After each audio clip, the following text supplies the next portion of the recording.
Welcome. Check to make sure I've got everything streaming here. It's supposed to. All right. Okay, so welcome. Today we're going to be talking about the cost of delay. I see we've already got some interesting things going on in the chat about the cost of delay. So look there. Let's see, my laser pointer remote gets used to exercise the dog, and so I had to go looking for it here really fast. Okay, so today we're talking about cost of delay. Let me just run through what's coming up. That's the discussion for today's cost of delay. Next week, we're going to be talking about the first moonshot, looking at agile principles that were used in the first time the U.S. put a probe on the moon. We often think of space exploration as being very waterfall. You build everything, you launch a ship. But it's interesting, the first Ranger missions, their first goal was to just see, can we get a probe to hit the moon? And they incrementally built up from there until we got some really good pictures back from it. Lots of failures on the way, but it was very much the Ranger moon missions were very similar very similar to a lot of software projects where there's lots of unknowns and uncertainty, and you have to approach it in a very iterative way. So we'll be talking about that next week. And that's going to be a short 30-minute thing. We're going to compress down to 30 minutes. We'll see how well I do at hitting that time. Let me mute everybody here just to make sure nothing unexpected happens.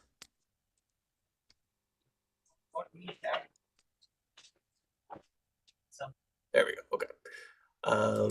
And then on the 24th, Robert Herbig is going to be talking to us about, can we learn to manage uncertainty? And probably. So he's going to be talking a lot about, there'll be a nice follow-on to the moonshot talk. I'm talking about managing uncertainty and how that works in software and agile organizations. And then 2 weeks after that, Matt Rabel is going to be coming to talk to us about micro front ends for Java microservices. I saw him give this talk at KCDC, and it was really cool because in 1 hour he covered lots of things that you hear different pieces of it and actually built it live for us. So if any of these things, micro front ends or microservices, sound interesting, he's going to show a tool that lets you get things up and running very, very quickly, so you can kind of understand what those things mean and play with them. So this is going to be a lot of fun. And then we've got, let's see, Eric Lee is coming to talk about Deep Racer and machine learning. Deep Racer is this little, looks like a remote control car that Amazon makes that you can use machine learning to train, and they have competitions and things like that. I actually have one of these sitting over there. I haven't done much with it yet, so I'm interested in hearing Eric's talk so I can know what's possible with it. Okay, so those are the talks. They're coming up. If you have not been to the youtube.com/MarkShead YouTube page, there's lots of Agile cartoons there. Those can be useful for discussion points for your team. This also live streams to that channel. Also, I have a book out, Starting Agile, Finding Your Path. If you don't have, I give away lots of copies of those as part of that. But if you want a digital copy and have not gotten one, feel free to email me. I'd love to get one headed your way. Okay, so cost of delay. What is cost of delay? So let me show you two things, and this actually is based on an experience I had this last week. So I've got two options here. Two things I could do. I could continue eating a hot dog, or I could run away. Now, these are two things I'm having to choose between in this situation, and each of them have different cost of delay. Okay, now this may seem silly, but let me show you a picture of the situation here. This was just a few seconds after I had to make that decision, and that branch, which you can't, the biggest bulk of it is actually kind of under the picnic table there. That branch is right where I had been sitting just half a second before it fell. Um, and this is a pretty interesting, I think it's an interesting example of cost of delay. So I had to choose to forego doing one thing, eating my hot dog, in order to go ahead and move out of the way quickly. There was a cost of delay associated with if I had decided to continue eating the hot dog, the cost of delay would have been I got hit by that branch. And it's my wife was looking at it later. She's like, I don't think it would have killed you, but I can tell you it would have hurt because it fell from about 40 feet. We were all sitting there. This is at the farm where I grew up, so my parents' farm. We had just roasted some hot dogs. We're sitting around talking, and started hearing this cracking noise, and wasn't really sure where it was coming from. And so I jumped up and moved out of the way. Fortunately, moved out of the way instead of into the way, and then this thing came crashing down. My parents are now going to try to get that tree trimmed. The branch, we're not really sure why it broke. The branch looked like it was in pretty good shape, but anyway, it was from way up there.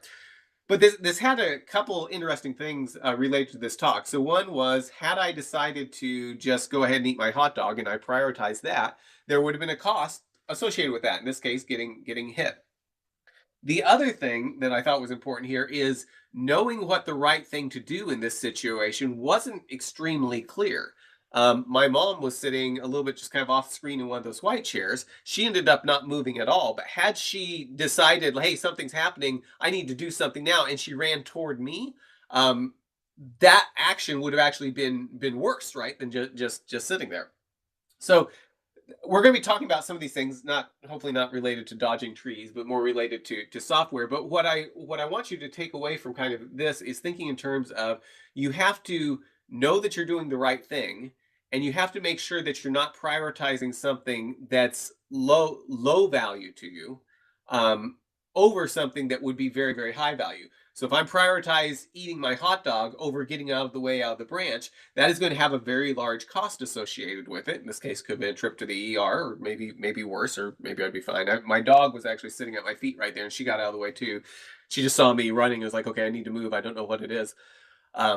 Anyway, cost of delay in something that happened this past week, and I see somebody said that they would have been crushed. My reactions usually are pretty slow, and so I'm very thankful. I was blessed to get out of the way before that came down, because I think I was the only person that was really in the danger zone for where it was going. Okay, so how do you prioritize work? Okay, we'll switch from talking about dodging trees to how do you prioritize work. So this is poll everywhere. You can do it from your phone, or it should pop up in WebEx. If it doesn't for some reason, I'm going to throw a link here. You can also just type this in, or you can send a text message to it. So the question is, how does your team prioritize work? Do you do it based on return on investment, like thinking in terms of we're going to work on things that have the greatest return on investment? Do you do it based on the cost of delay or some form of that? Is it prioritized by WYTL, or whoever yells the loudest? This, I find, is very, very frequently the way things are actually prioritized, even if supposedly there's a different method. Or is it just the most senior person? We do whatever the most senior person wants to do. And this is just what your perception of how priorities work. There's no right or wrong answer here. This isn't going to go back to your organization. But it looks like there's a wide range of things. It looks like about half of us are saying it's actually done based on the return on investment. And we're going to look at some of the reasons while that can be a good thing, where cost of delay return on investment might lead us to do some things that are different than what would happen if we're really thinking in terms of cost of delay. Sounds like we do have a lot of people where whoever yells the loudest, and that is a very common way to prioritize things. It's not necessarily the best, but that is the reality. Is oftentimes that's what's happening. And one of the more interesting things I've done with coaching on teams is trying to move from an organization that is based on whoever yells the loudest to trying to build enough trust within the organization that we can do things based on whatever's going to be most valuable, including things like the cost of delay, without people feeling that they'll never get what they want if they don't just continue to yell louder. So this is what your peers here are experiencing. Okay, so does your prioritization yield significantly better economic results than randomly choosing the next story to work on? So what do you think? I think we had some answers on this one. So the way that you're doing things is it's better. Like if you were to just randomly choose the next story to work on versus what you're doing today, would you get better results with what you're doing today than randomly choosing? So we've got about 38% say yes. What I think is interesting about this is more than half of us are saying something that's, either no or we're not really sure or it kind of depends. And this is often um, I think this kind of underlines a fundamental problem with business and management that we see in the world today, which is we're doing a lot of stuff that's really kind of hard to measure the results of. If an organization is really really good at measuring the results of what they're doing and acting on that information, they can um, they will be in an incredibly good competitive position because that's a really hard thing to do, and a lot of organizations do it poorly. So here's kind of where your peers are falling on this. So when we think of cost of delay, cost of delay is based on the idea that we have to be very clear that when we're choosing to do X, it means that we're choosing not to do something else. And oftentimes this is lost. This decision is lost on the organization. Have you ever, if you've ever been in a situation where you've got a boss or the way that things are being managed is everything becomes the top priority? Give me a thumbs if you've ever experienced that. Give a thumbs up that just you've experienced that. There's nothing, no second priority thing is being worked on. I have a friend that was talking about his girlfriend, and he said he described her as somebody that nothing minor has ever happened in her life. And what he was saying was everything that there was nothing that was less important than anything else in the way that she was, at least his perception of her. Um, and we've probably all worked in organization or worked in situations where everything is the most important thing that we could be working on, which means nothing becomes the most important. I worked with did a lot of stuff kind of in the personal productivity space years ago.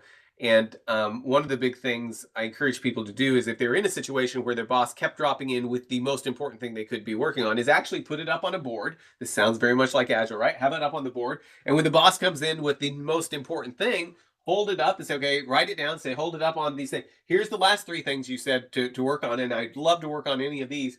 Where does this rank? Does this outrank these, or should I do these other first? And make it very, very visible and very much forcing a decision of saying, if I choose to do X, it means I'm choosing not to do Y and Z next. Y and Z may be very important. I'm going to get to them sometime. They may be the next most important thing we could be working on. But I'm making a decision by prioritizing X that something else isn't going to happen. What cost of delay says is we better be very clear that the cost of deferring Y and Z is less than the value we think we're going to get from X.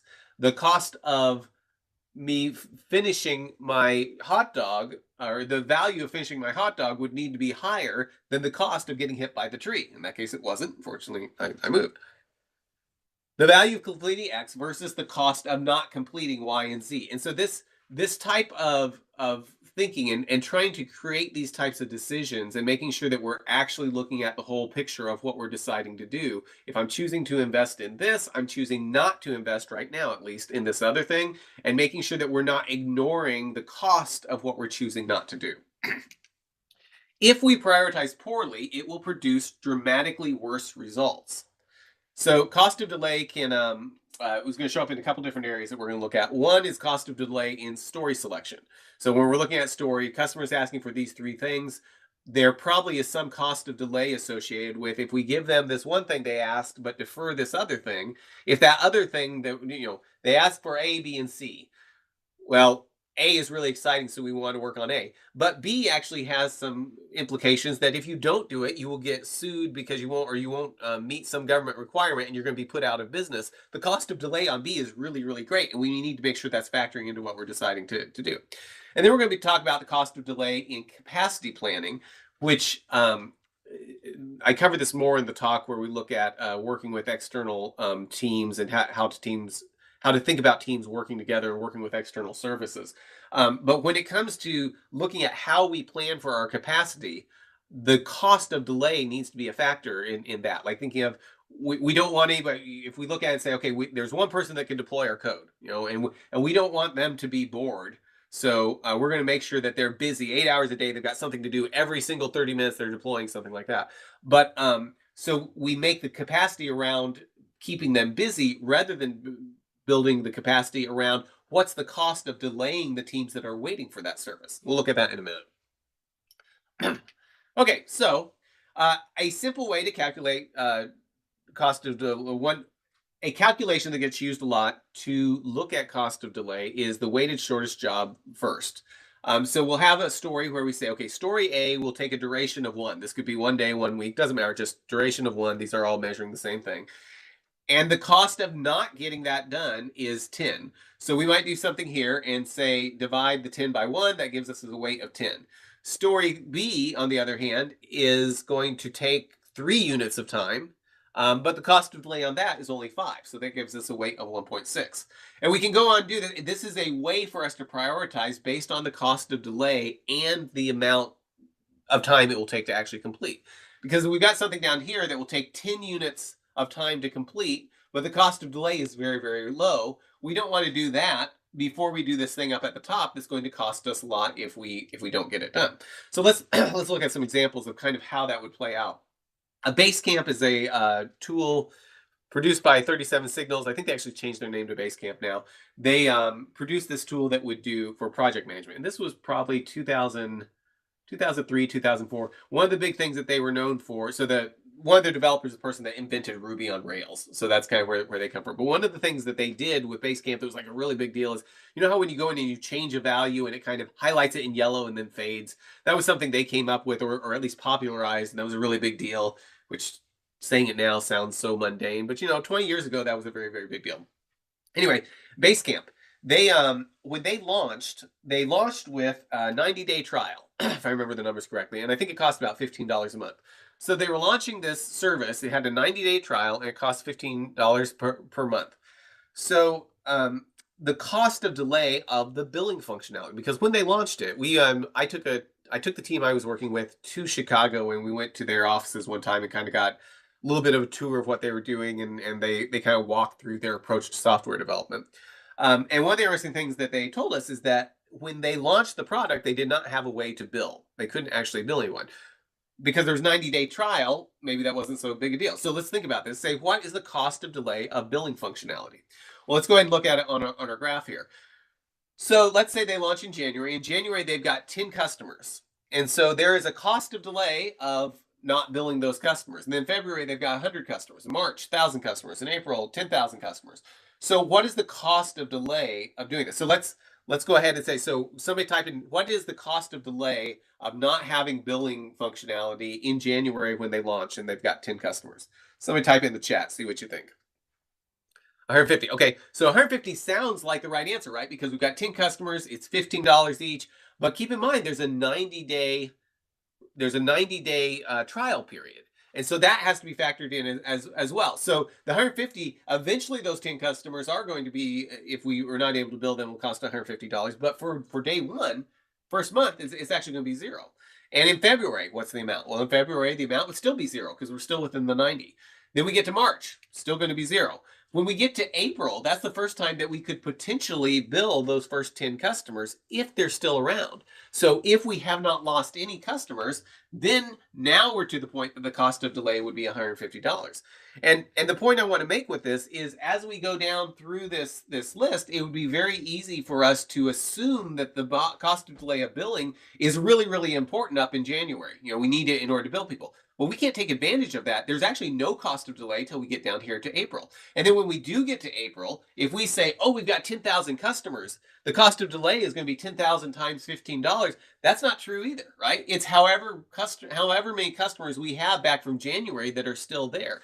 And what I want to kind of illustrate, though, is there may be 100 other things they could work on that might be more important when we realize that the cost of delay here in April is only $150. They might find that there's something, let's say those 10 customers have all left and they all left because of the same reason. Well, fixing that, the cost of delay here still is going to be 0, but the cost of or long term, fixing that thing that made the customers leave might be really big priority. But this is not intuitive. This isn't how I would naturally think about this. I would think, oh, we need to get billing from day one, because if we can't make money, we'll go out of business. So if we add May here, by May, if we've kept everyone, now we're up to $1,500. So maybe the difference between April and May becomes very significant. Cost of delay goes up pretty significantly there. Now, I'm just making up numbers here. There's lots of other things that could play into it. But the point I want you to take away from this is it's not as important as the billing functionality is. There is a time where it's going to be much more, not having it is going to be much more expensive. They may be very willing to give up that $150, even if they all stick around, if there's something else they can do that's actually more valuable to them. So let's look at cost of delay in story prioritization. So if we think of stories and trying to, an example, kind of like what we've been talking about, think of stories, and let's look at how we could prioritize stories in different ways. Okay, so I'm going to draw this. You'll have to deal with my artwork here. Let's say we've got stories, and we've got, this is time. So we've got time going across this way. So there's time. And then up here, we've got, this is the value. Bring that down just a little bit. So time and value. Okay, so up and down is value, crossed is time. And we've got stories that represent, they provide different value, and they take different amounts of time. So assume for a minute that we've got a story here. It's just another color here. Actually, let me put a different layer on. Let's say we've got a story here that is,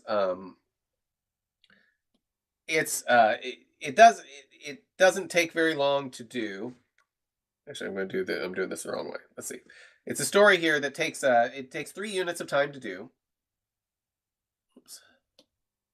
So it takes 3 units of time to do. So this will be about 3 units of time. And then once we're through with that, it starts producing 1 unit of value going on. So we decided to do that story first. For some reason, that's the one we chose to do first.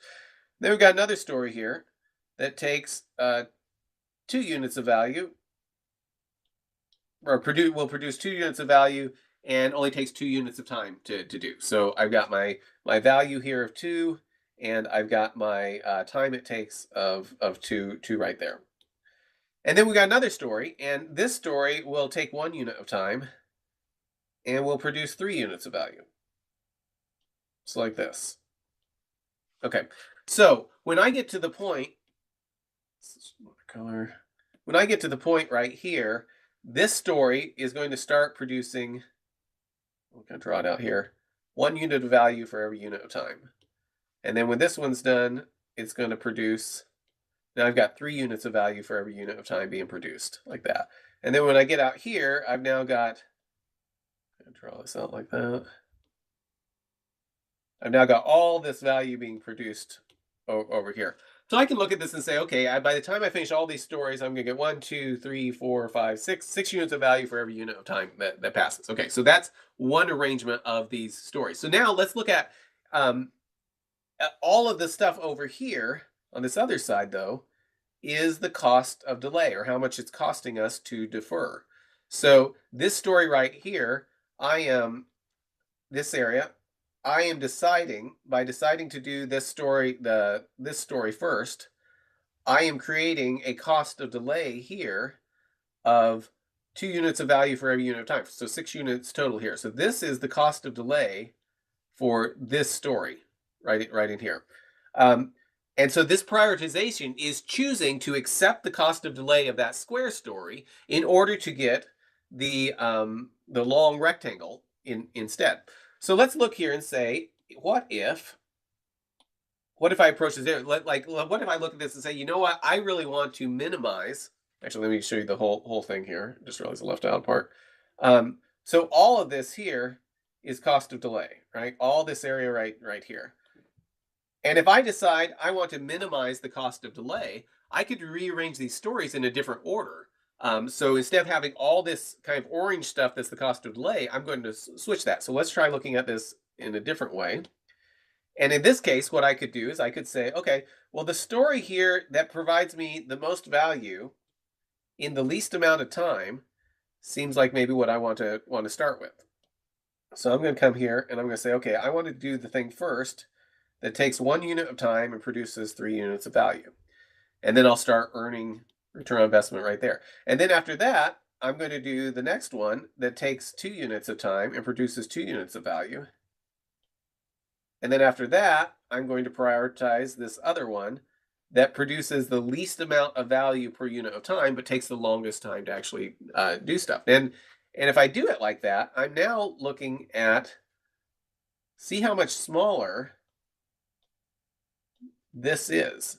There's a lot less cost of delay by ordering the stories in this way. Now, that doesn't mean that there might be a reason we have to do one of these sooner. But what I want to point out is oftentimes we don't even think about this.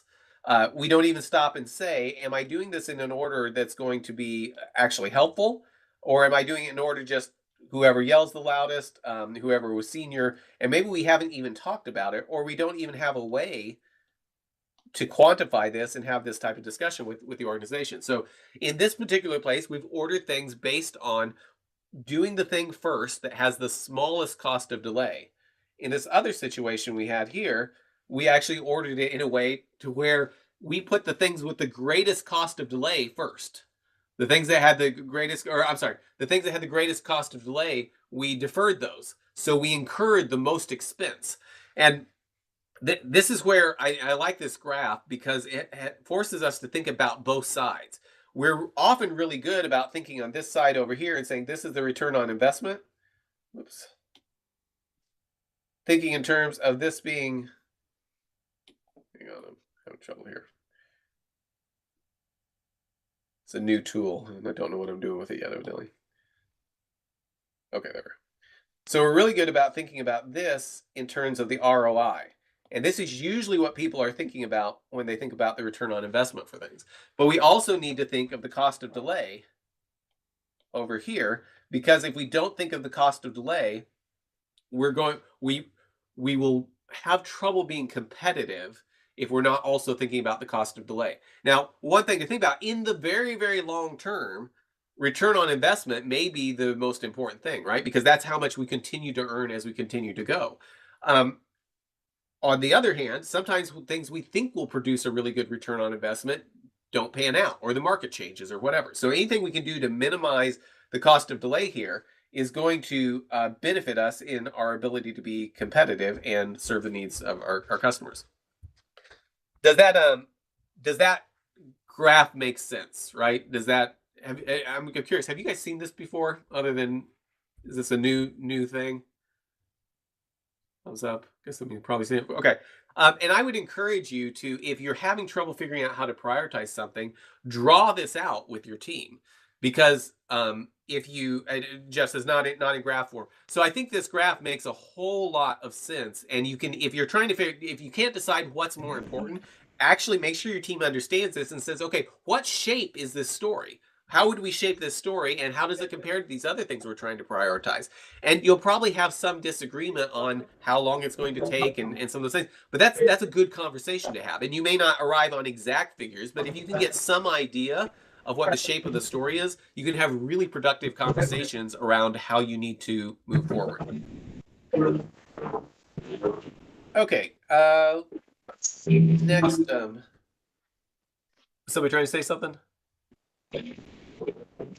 Okay, let me mute everybody just.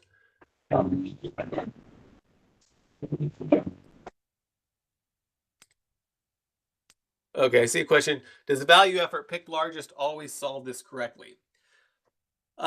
So keep in mind, we're not necessarily just picking the largest thing here. We're picking the one that will take the least amount of time and produce the most return on investment, and produce the most return. So just because something's bigger, we could have a story that's a lot bigger but takes a lot longer. Yes, dependencies as well. You do need to keep those in mind too, because you may not be able to do it in this order. But if you have a conversation about it, that's still probably better than a lot of organizations do. How to help product management to identify each feature capability. So, okay, so and how do you do this if you've got hundreds of initiatives per year? This can be the graph I showed you earlier that uses weighted shortest job first is a very useful thing. If you actually can really quantify things well, that's a very good way to make decisions.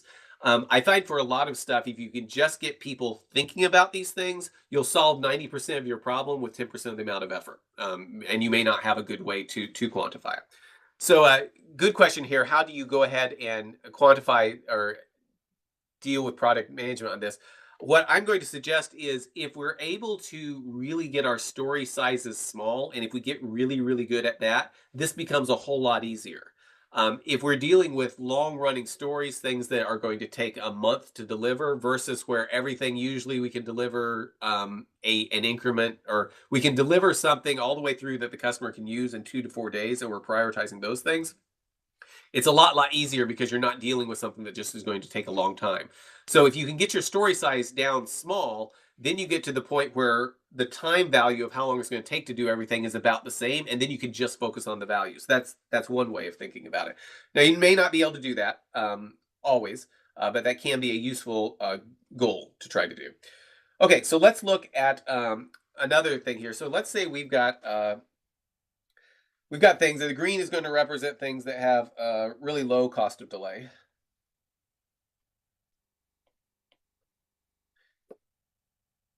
And another color we'll do.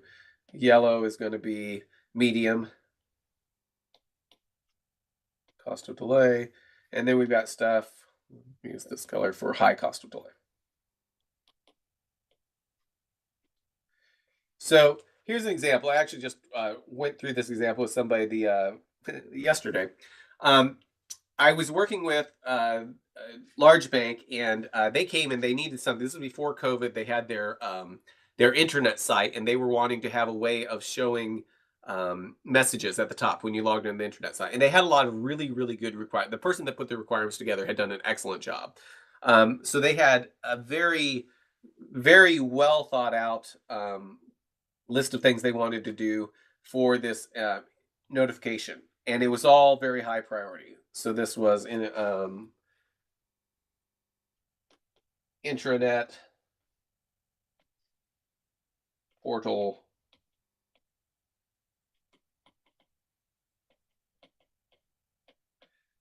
and they wanted things like if I logged into the system and I had seen this really important message, and it knew that keeping track that I had seen it, then it would show me the next one. And they wanted ways of being able to schedule stuff. So when if they wanted this to run from August 1st to August 15th, they could just put in the system and it would get put out there. So that was very, very well done. They did a great job of doing all these requirements. So we sat down with the developers, and developers said, yeah, we can definitely build this. It's probably going to be something maybe 6 to 8 weeks to build what you're describing here based on what we understand today. So the business was excited about that. They were excited to have their thing. But then I asked a question, and I said, well, what if we were to give you just the ability to have a box that you would type things into, and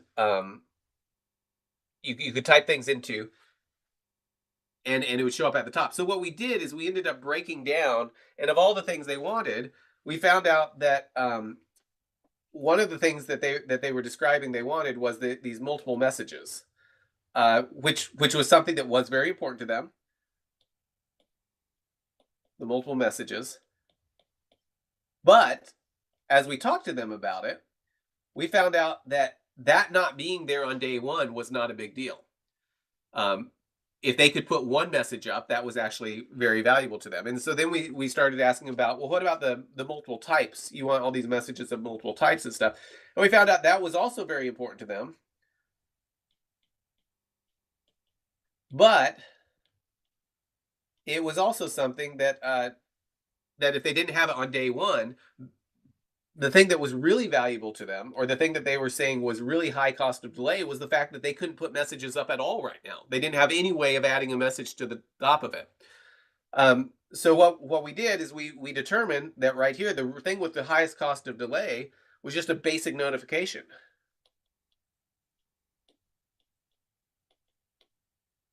So what we had done is we had taken this over here, And we had broken it down into pieces and determined that each of those had a different cost of delay associated with it. The fact that they couldn't send multiple messages, yes, that would be nice, but that was nothing compared to the delay of having to wait 6 weeks before they could send a single message. And this was right as COVID was kind of starting to take off. And so one of the things they were wanting to do was provide notifications so people could know if things were going to be shut down or if there were different requirements for them with masks and things like that. So by breaking that down, we were able to identify that not all of these things were as valuable. So when we identified that, the developer said, well, what if we just give you a box? You type something in it, and it shows up at the top for everyone. And the business said, that would be great. I could use that. If I had that today, there's a message I would put in it today that I need to send out. So high cost of delay because there was a need for that today. And the developer said, okay, well, instead of 6 to 8 weeks, we can probably have this for you tomorrow or the next day. So 2-3 days later, they had this capability and started using it. And what was interesting is, so we were in that meeting, we're showing them how it works, and they're really excited, and everybody's really, they hadn't ever had anything turned around quite that fast. So they were very excited about being able to start using it. And I was like, okay, so what's the next most important thing? Is it the multiple types? And they said, oh no, that's not. We really want the multiple types, and we want the multiple messages and things like that. But let's see if we can do this process to this other thing, because you've solved the thing with the greatest cost of delay here, the thing that was really, really valuable to us. Here's this other story that we didn't think we'd be able to get for a few months. Do you think we can try to do this same process and break down just the piece that's the most valuable on this? So as far as I know, when I rolled off and went to another project, they had never built these other pieces because they never had enough value versus the time they would take to make them more important than the other pieces that they were working on. So the question of how do you deal with this with product management, I think this is a good example. It required a lot of back and forth. There was a huge backlog of everything that they were doing, and one of the things that's required in this is to be willing to say, hey, this may never be the most important thing, and that can be a difficult sell sometimes for people. But when the business starts actually experiencing getting things and then having to choose between the other, do I want the next piece of this or do I want something else? You end up with very, very happy customers, even if they're only getting a fraction of what they originally asked for, because the fraction you're giving them is the piece that's the most valuable to them. And they can, if they're always in charge of saying what they want next, it lets them drive things based on the business value that they're getting from it. Okay, yes, there's the link. Thanks for sharing that, Jude. So let's go back here and let's look at kind of how cost of delay plays out. There it is. Okay, so we can have a cost of delay that looks something like this, right? Over time, as time increases, the cost of delay just gradually goes up. So this might be if I leave my water running. You know what? I may have just left. I use that as an example. I don't know if I turned off my water last night when I started watering a flower bed. I'm going to check that when I'm through with this. If I leave my water running, which I may have done, over time, that cost just keeps going up gradually, right? It's not like it's zero and then it jumps up. So this is one graph of cost of delay. We can also have things like this. This might represent the cost of delay of moving out of the way of a branch that's falling on you, right? Until the branch falls, there's no cost at all of just sitting there until bang, you're in the ER. So there's a big cost of delay, but up to that point, there's no expense associated with it. We can also have things like this. This might be the cost of delay of investing in your career, right? If you defer things that will allow you to be better at your career, the cost to you in terms of job opportunity, stuff like that, will probably be exponential over time. Or another example might be not fixing security issues in your software, right? It gets worse and worse, or maybe technical debt is a better way. It slows you down more and more because you're delaying that, and eventually, it's just exponentially getting worse. We can also have things like this, which basically comes down to, if we ignore it long enough, it goes away. If we ignore it long enough, it stops costing us anything anymore. And there are things that are like that. Like, this is a pain. And it's going to get worse and worse and worse, but then eventually it's going to level off and it won't matter anymore. And you've got to make a decision. Is that more important than other things we could be working on, or should we actually invest in trying to deal with this particular issue or story? We've also got things like this, where there's a certain amount of time, and then there's the expense, and a certain amount of time, and then there's the expense. So forgetting to cancel your cable subscription or something might be like this, right? it doesn't cost you anything until you get billed, and then you've had to pay that if they don't prorate it or something. So it can be a stair step effect like that. So let's think about some of these. I may have given some of the away, but what activity has this type of cost of delay?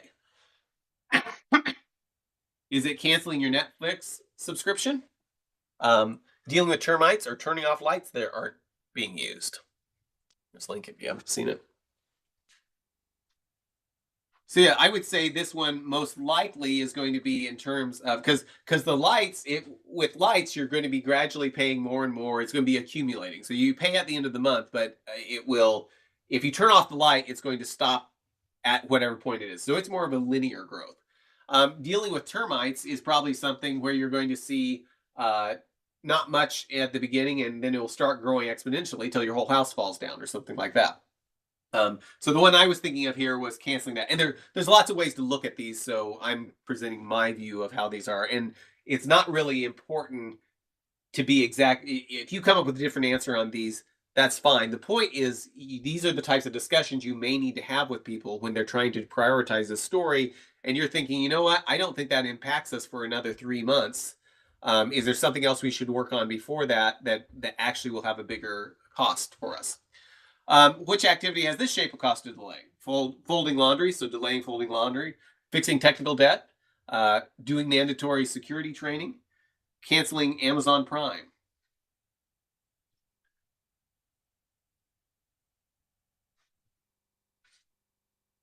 So Amazon Prime is probably going to have a, if they don't prorate, I don't know if they do, more of a stair step to it, I would assume. Mandatory security training might be something where there's no real cost, and then you do something wrong and you go out of business, and so then there's huge cost. Maybe there may be gradual things. It may be that you build worse and worse stuff into your software because you don't know what you're doing, and it becomes slower and slower because there's lots of things you have to fix all the time. I'm not quite getting the folding laundry one. Excuse me, but maybe yes, maybe it's something you don't fold your laundry and put it away, so it becomes increasingly more difficult to find socks, and nothing's ever matched up on your socks. I'm of the opinion that you should throw away all your socks and just buy a bunch of the same type that are black and a bunch of the same type that are white, and then it's really easy to match, and you can just throw them all in a drawer, and you can just look for the color. But the longer it sits, the more it wrinkles. Oh, okay. Yes. Good point. The more it wrinkles, the more time you're going to have to spend to iron it out. And if it sits there for 100 years, it might be nearly impossible to iron. So, okay, I can see that. Like I said, the point is to get us thinking in terms of when we're looking at a story, what is the shape of the cost of delay? Okay. Which is this one? Updating software dependencies, scuba diver surfacing to refill their tank, or balancing your checking account?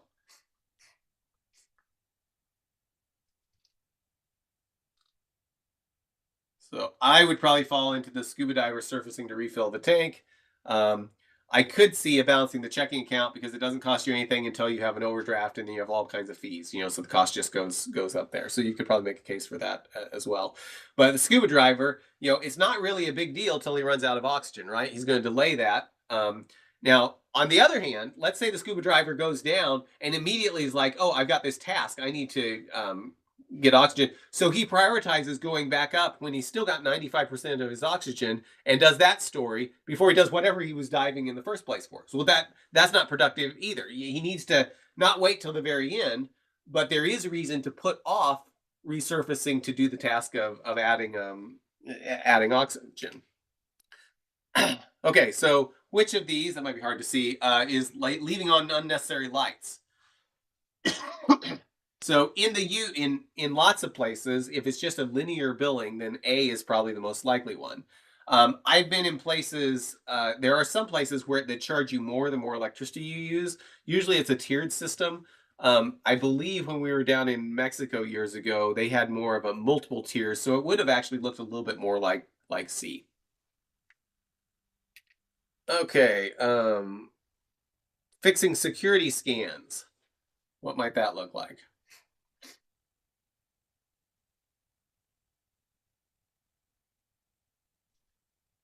Okay, and I think you could make a case for B or C. So keep in mind, the point isn't to get a particular answer on those. The point is to just make sure that we are thinking about Are we deferring something? Are we deferring the wrong thing? So let's look here. I'll go through this kind of quick. If we start thinking in terms of, so we've been talking a lot about looking at how things happen at the on story selection, but let's talk about markets as a whole. So I've got some friends in town that run a business that's kind of in a little bit of a niche that's going to be a little bit of a fad. They sell hair bow supplies and stuff, and there's evidently a big market. And maybe it'll be around for a long time, but let's imagine that it's something where there's a fad and it kind of hits a peak, and then it will probably go down. Now they're doing a good job of diversifying, so I'm sure their business will be around beyond that. But just looking at the hair bow market and assuming that it's more of kind of a fad type thing, we could look at it and say, okay, so let's say it looks something like this, right? So and they take this approach and they get to this point and they start and then they're able to capture all this value. Well, that would have a cost of delay associated with it, whereas if they started earlier, they might be able to capture this, right? This part right here. And the point being that late entry to the market in this case, or the red, has a cost of delay associated with it where they could capture more of the market if they started sooner. I think from what I understand of their business, they were able to get into this at just the right time, and it's been pretty cool. Let's see. Why do we think prioritization frameworks and formats are not used? I think one reason they're not used is because people don't understand them. Like the graphic I did of those blocks, I think that shows you in a way that's easy to understand what a lot of prioritization frameworks are trying to do. But I know when I get in things and they're just using numbers, I love numbers, I like math, and most of the time I have no intuition for what is actually happening with it. So this would be late entry to a fad-based market. Could be this one. Well, let's look at some other possibilities here.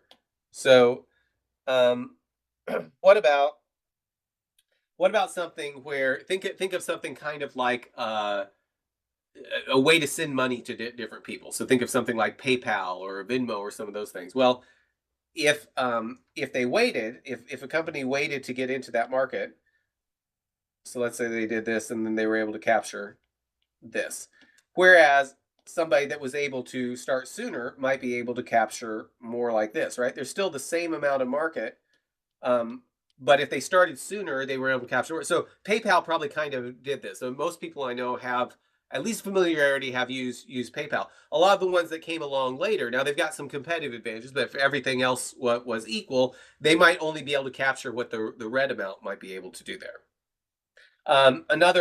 Another potential graph we might see here would be something like this. So let's say I live in a rural area. So let's say that somebody comes in and starts a company to provide internet access. And so their graph looks something like this right here. They waited to come into here. Well, had they shown up 3 or 4 years earlier, the graph might have looked like this. But there's still the same amount of, if it's in an area that no one else is wanting to compete in, there's the same amount of people that they can sell to here. It's not like they're going, so just this area here is all the cost of delay of waiting, and it might not be significant. They may find that that particular area is better not to get involved in until later. And point here is that you can use this stuff for a lot of just kind of business decision making. Okay, so question, let me switch back to this, see how we're doing on time. There's an expensive shared resource that each team needs for only 30 minutes per day. How many teams can reasonably be handled by each instance of this resource? Okay, so it's a person, let's say it could be, there's some resource, only need it for 30 minutes per day. How many teams can be reasonably handled by each instance of this resource? So in other words, we're going to, at what point of these numbers do we need to add another resource here? So it looks like a lot of us are saying 16, which makes sense, right? 30 minutes a day, it's an 8-hour day, divided by 16. We've now got 30 minutes. Some of us are saying maybe we want a little slack. We're recognizing that the person may need to go to lunch or something like that. So we're going to say they can handle 8. So these are inner 32. So I'm not sure how that one's going to work, but okay, we're moving on. Okay, so let me show you a picture. So we've just decided we think it's 8, 16. We had 32, but 8, 16 is kind of what we're thinking. So the resource I've just described in your house is this. Okay, so how many of you actually think that you would be fine with a single toilet for 8 people in your house, or even 16 people in your house? And we very much know that 16 people and one bathroom in the house probably is not going to be an optimal solution. And the difference here is our perception of the cost of delay, right? In business, we're very used to thinking of let's keep the resource busy. But none of us want to have a bathroom that is a 100% utilized. We want there to be lots of space for whenever someone needs to use it, it's there and available. My wife saw I was putting a toilet in my presentation when I was putting this together. She's like, that's just gross. You shouldn't do that. But people remember this. So remember, make sure that you're not scheduling out your resources in a way that totally overlooks the cost of it not being available when somebody actually needs it. Another cost of delay. So this is getting to the idea of cost of delay and capacity planning. And I've got another talk that looks at this more, but another way to think of it is the fire department. How many firemen do you need for your town? Well, you wouldn't want to be in a situation, I mean, yes, you could have one fireman for every house, like hire a fireman that will make sure every single house is, that would be very, very wasteful. On the other hand, you don't want your fire department to be busy 100%. I mean, you want your firemen most of the time to be sitting there waiting to go. Their value is that they're ready to go put out a fire, not that they're actively putting out a fire 8 hours a day or whatever their shift is. Let's see. I had notes on here and I'm not seeing them. Okay, yeah, I didn't remember what that picture was for. So let's say Bob deploys your code to QA in production. It takes an hour and you deploy on average once a week. Therefore, you only need one person in Bob's role for every 40 projects. Well, if your cost of delay is 0, but chances are there is value in getting those projects deployed and the cost probably isn't 0. So somewhere in there, you need a balance between how many people you have in Bob's role. So which is more valuable, getting the code deployed or keeping Bob busy? And I want to suggest that a lot of times we prioritize keeping Bob busy, and the value of actually having the code deployed is overlooked. So let's if we kind of graph that out here.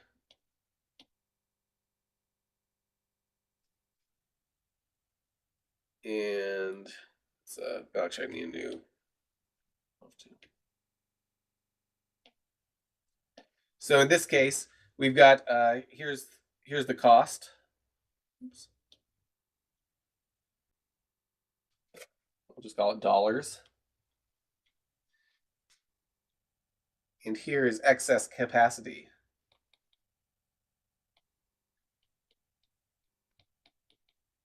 So how much how many Bobs we're willing to have just sit around and not do anything. So if we graph things out here, here is going to be, this is going to be something like the cost of delay.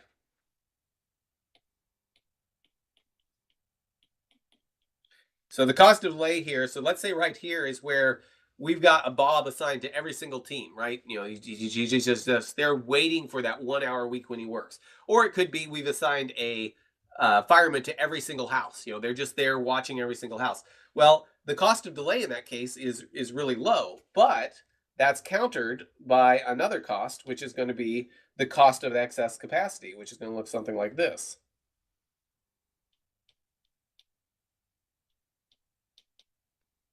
So the waste of having somebody just sit around not doing anything, which isn't necessarily bad. That might be valuable to us in some way, but there is a cost associated with that. So what you end up with is the way you need to think about it is kind of thinking in terms of the total cost is going to be something like this, right?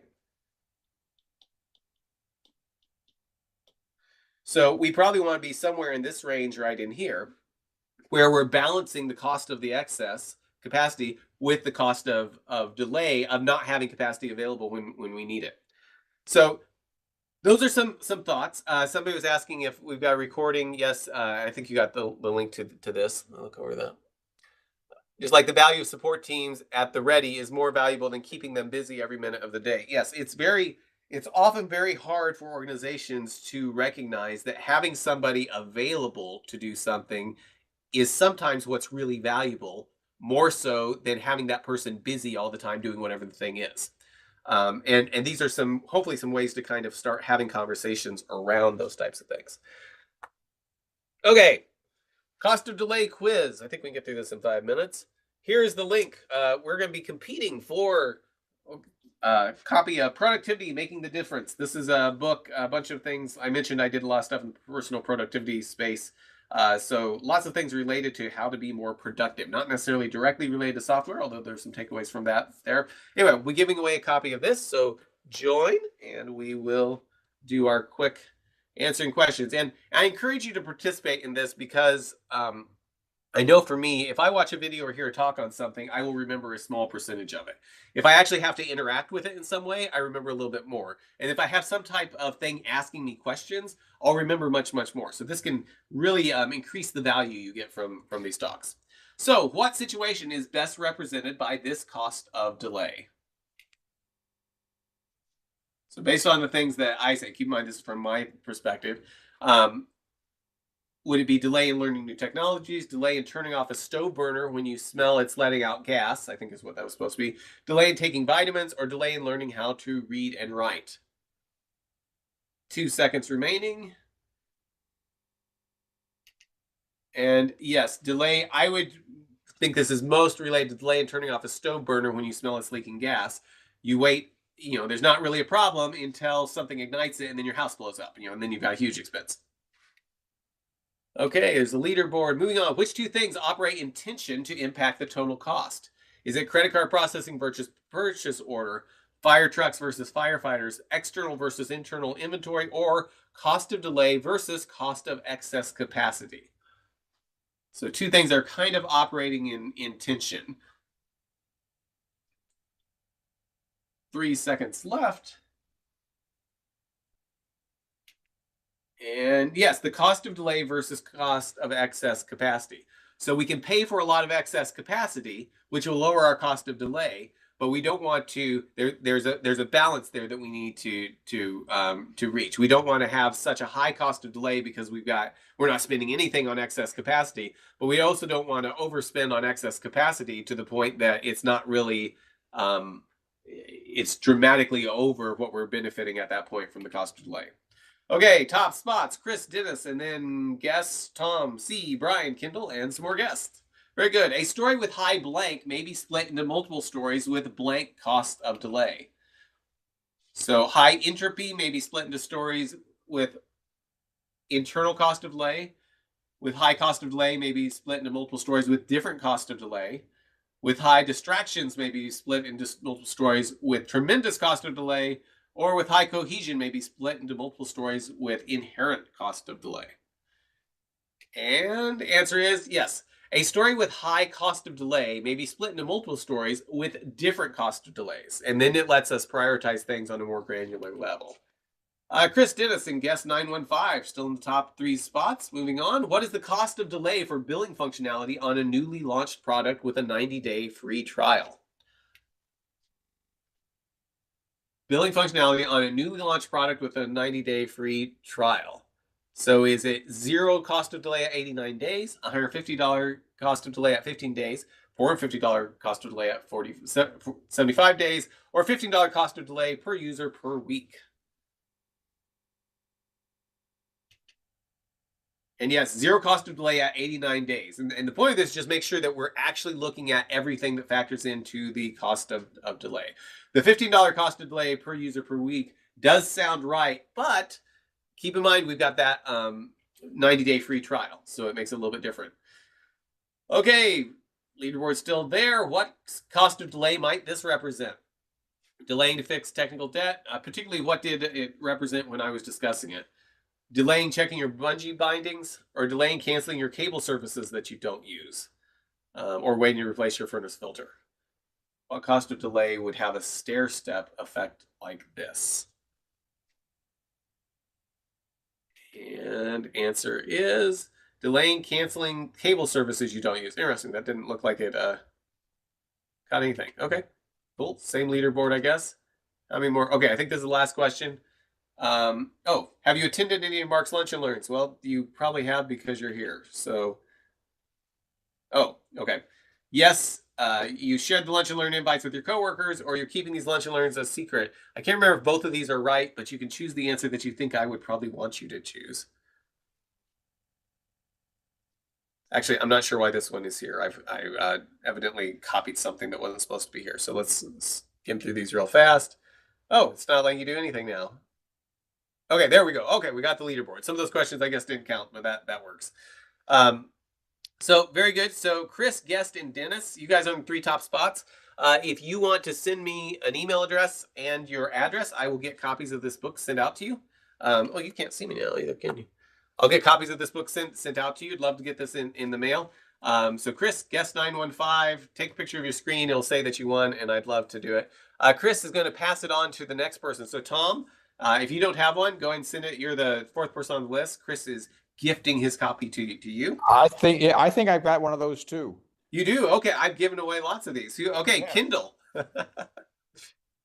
Kindle, if you don't have one of these, the title of the book is Productivity, Making the Difference. You actually can get it off Amazon as well. Okay, Kindle wants it. So Chris, Guest 915, and Kindle, send me your email address. You can send me a screenshot of the leaderboard just so I see it's you. Send me your address and I will get it headed your way a little bit later this week. Yes, it's Guest 915 with 3,844 points. Chris managed 4,000 points. I'm pretty impressed. Okay, next mentioned that. Okay, one last thing. If you have a chance, please fill out the presentation feedback. I use this to improve stuff. So the name of the book here. Let me just send you a link to the book in case you want to see it.